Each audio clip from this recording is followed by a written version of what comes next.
And please follow the rules to protect yourself and protect all of those around you. I'll pass to Dr. Worrell.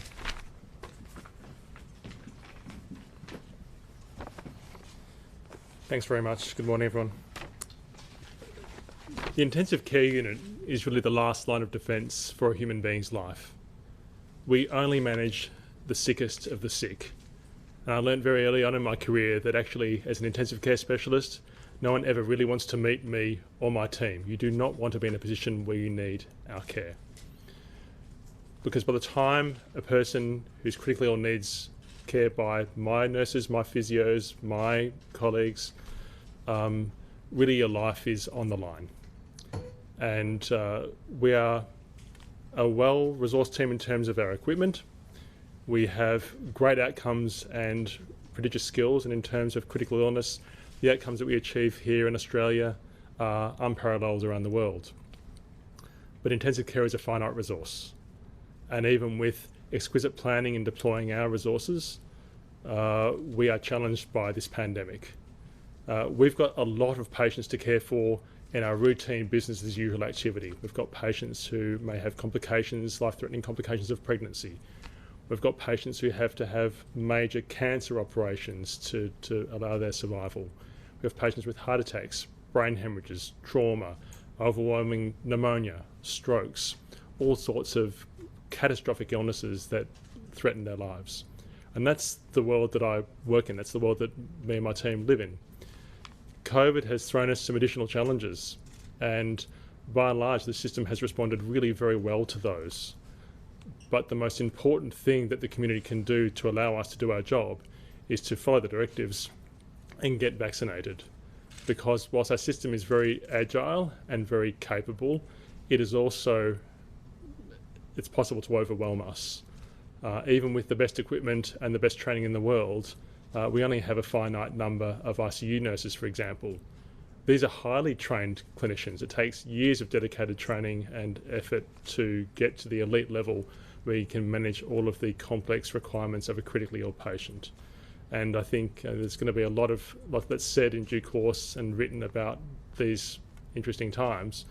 But I think there'll be a consensus that perhaps the true heroes of a lot of what has occurred in the last 18 months have been the ICU nurses, who go in there day in, day out, never complaining, wearing full PPE for 12-hour shifts, and not just a mask, but a full impervious gown, the face shield, the mask off, and N95s when they're dealing with COVID. And they just get on with it.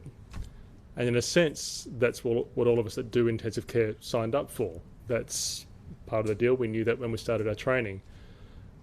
But I don't think anyone knew it would be necessarily this difficult, that we'd have to deal with the challenges of a pandemic, that we risk being faced with impossible choices about who we might even admit to intensive care if we are overwhelmed.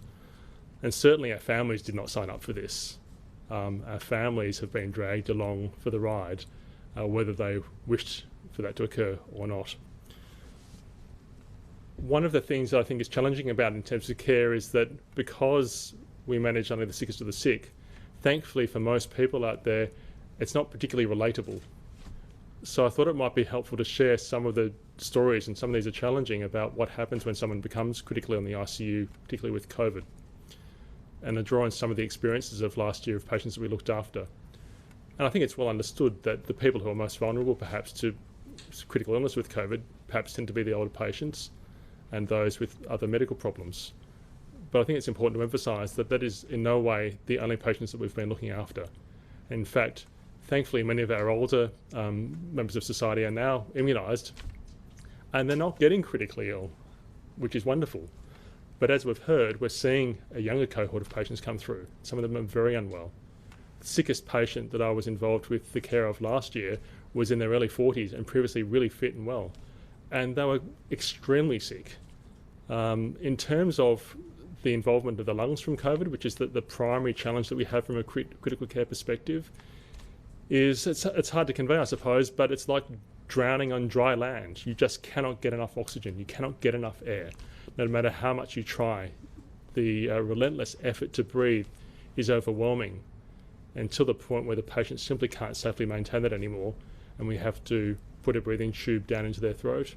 We anaesthetise them, we put them on a ventilator. And to do that to a human being is a big deal. it's hard for those patients, and we do it when there's no alternative. Then some of those patients, that's where the illness kind of becomes arrested and we can turn things around.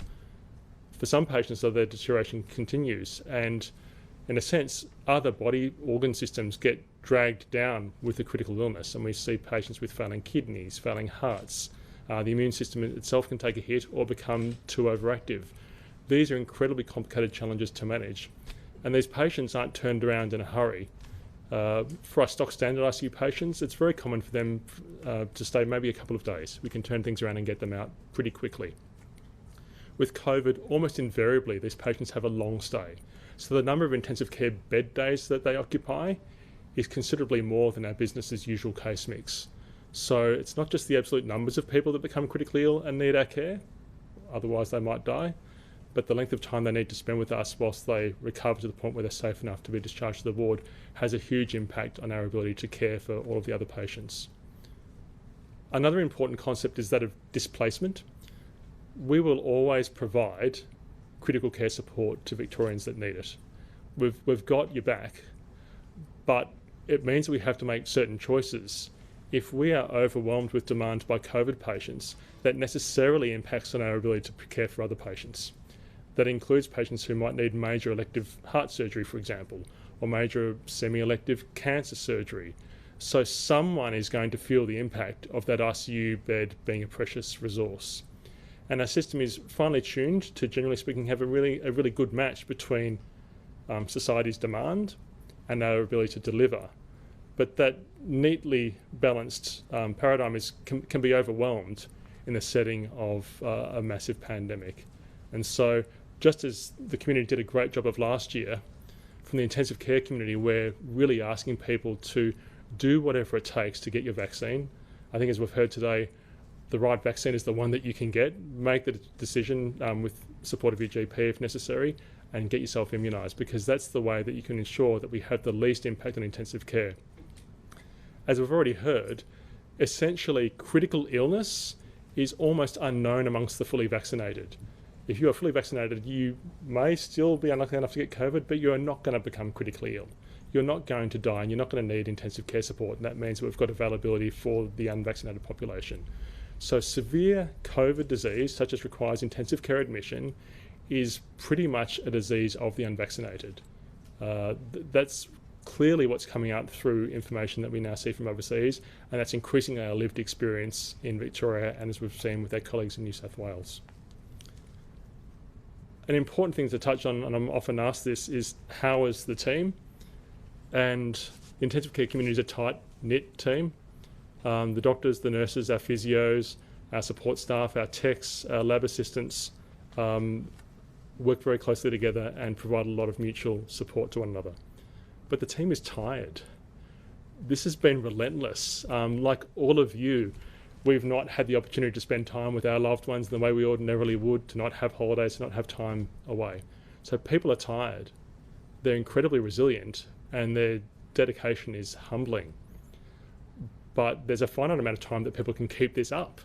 And we really then implore the community to try and help us out by protecting us. We want to maintain our normal high standards of care. And my colleagues at the streaming hospitals such as the Northern, Box Hill, the Alfred and the Royal Melbourne are doing a superb job of maintaining the excellent standards of care that we know deliver great outcomes that are globally incredibly recognised as being incredibly good. What we don't want to do is get overwhelmed with an influx of admissions requiring intensive care support, that we have to change our model of care to something that isn't the gold standard that we try and deliver every single day. We would only obviously do that if we get huge numbers, and we've got plans as to how we would do it and how to do it as safely as we possibly can. But those are decisions that I don't want my team to have to make, because I think every Victorian should reasonably expect that the level of care that they get will be world-class under all circumstances. And as I keep saying, we're very keen for the community to support us by getting immunised, follow hand hygiene rules, socially distance, stay at home, do all the things that have been the mantra for the last 18 months and will keep us safe. Thank you for your support. Without the community support, we wouldn't be able to do our job. Thank you to our families, and especially thank you to the bedside clinical teams that are making all of this wonderful work possible. Thank you.